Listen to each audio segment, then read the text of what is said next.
But in the bullshit department, a businessman can't hold a candle to a clergyman. Because I got to tell you the truth, folks. I got to tell you the truth. When it comes to bullshit, big time, major league bullshit, you have to stand in awe of the all-time champion of false promises and exaggerated claims, religion. No contest. No contest. Religion easily has the greatest bullshit story ever told. Think about it. Religion has actually convinced people that there's an invisible man living in the sky who watches everything you do every minute of every day. And the invisible man has a special list of 10 things he does not want you to do. And if you do any of these 10 things, he has a special place full of fire and smoke and burning and torture and anguish where he will send you to live and suffer and burn and choke and scream and cry forever and ever till the end of time. But he loves you.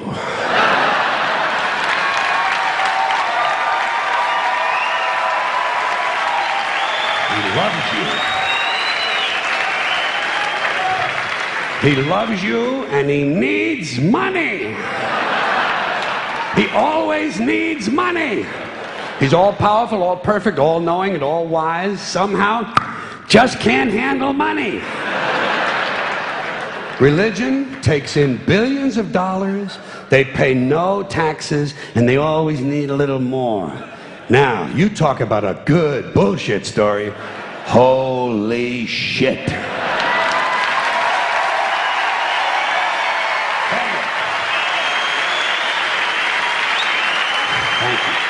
But, thank you very much. But I want you to know something. This is sincere. I want you to know, when it comes to believing in God, I really tried. I really tried. I tried to believe that there is a God who created each of us in his own image and likeness, loves us very much, and keeps a close eye on things. I really tried to believe that, but I gotta tell you, the longer you live, the more you look around, the more you realize something is fucked up. Something is wrong here. War, disease, death, destruction, hunger, filth, poverty, torture, crime, corruption, and the ice-capades. Something is definitely wrong. This is not good work. If this is the best God can do, I am not impressed. Results like these do not belong on the resume of a supreme being. This is the kind of shit you'd expect from an office temp with a bad attitude. And just between you and me, in any decently run universe, this guy would have been out on his all-powerful ass a long time ago. And by the way, I say this guy because I firmly believe, looking at these results, that if there is a God, it has to be a man. No woman could or would ever fuck things up like this.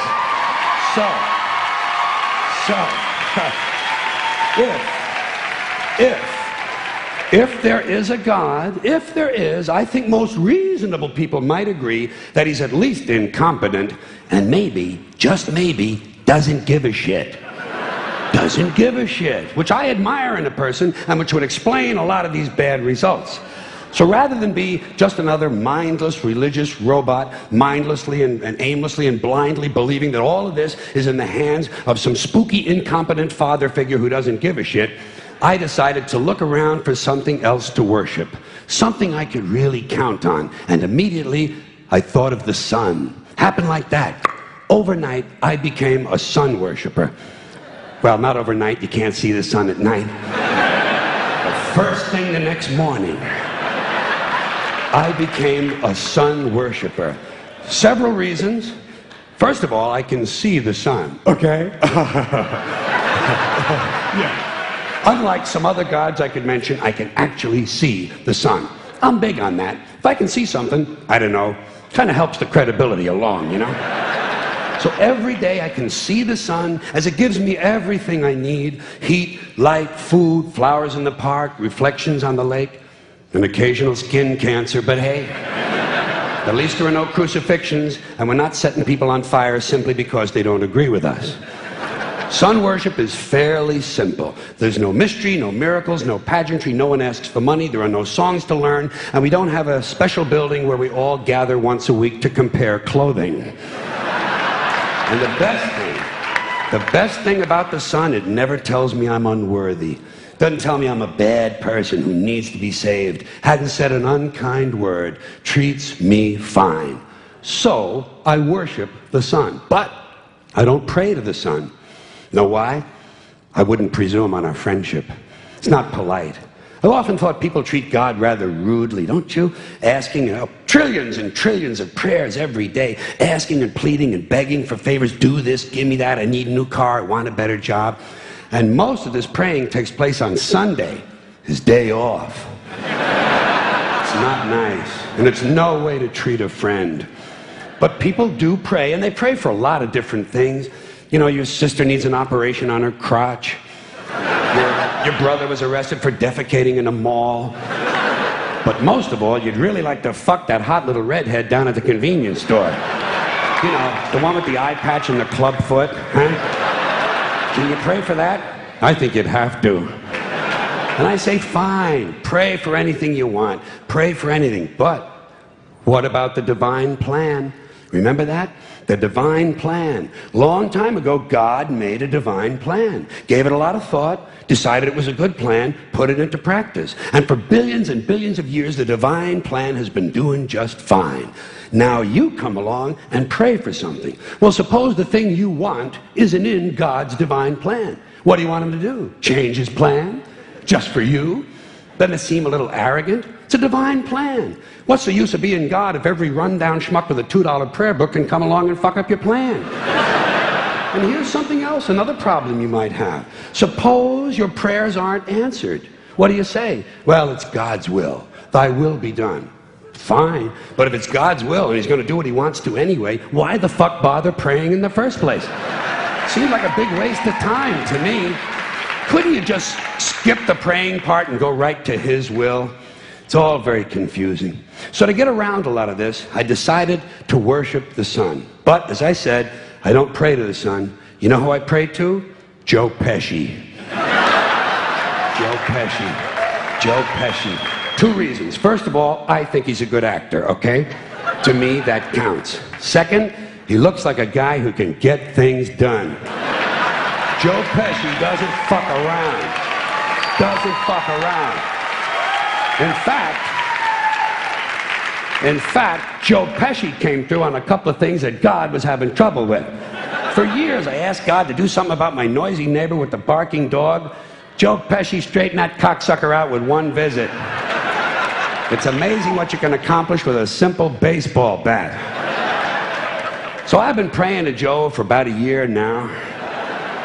And I noticed something. I noticed that all the prayers I used to offer to God and all the prayers I now offer to Joe Pesci are being answered at about the same 50% rate. Half the time I get what I want, half the time I don't. Same as God, 50-50.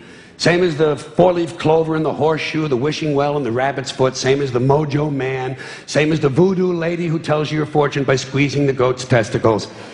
It's all the same, 50-50. So just pick your superstition, sit back, make a wish, and enjoy yourself. And for those of you who look to the Bible for moral lessons and literary qualities, I might suggest a couple of other stories for you. You might want to look at The Three Little Pigs. That's a good one. Has a nice, happy ending. I'm sure you'll like that. Then there's Little Red Riding Hood, although it does have that X-rated part where the big bad wolf actually eats the grandmother, which I didn't care for, by the way. And finally, I've often always drawn a great deal of moral comfort from Humpty Dumpty. The part I like the best, all the king's horses and all the king's men couldn't put Humpty Dumpty back together again. That's because there is no Humpty Dumpty and there is no God. None, not one, no God, never was. In fact, I'm gonna put it this way. If there is a God, may he strike this audience dead. See, nothing happened. Nothing happened. Everybody's okay. All right? Tell you what. I'll raise the stakes. I'll raise the stakes a little bit. If there is a God, may he strike me dead. See? Nothing happened. Oh, wait, got a little cramp in my leg. And my balls hurt. Plus, I'm blind. I'm blind. Oh, now I'm okay again. Must have been Joe Pesci, huh? God bless Joe Pesci. Thank you all very much. Joe bless you. Thank you very much. I appreciate it.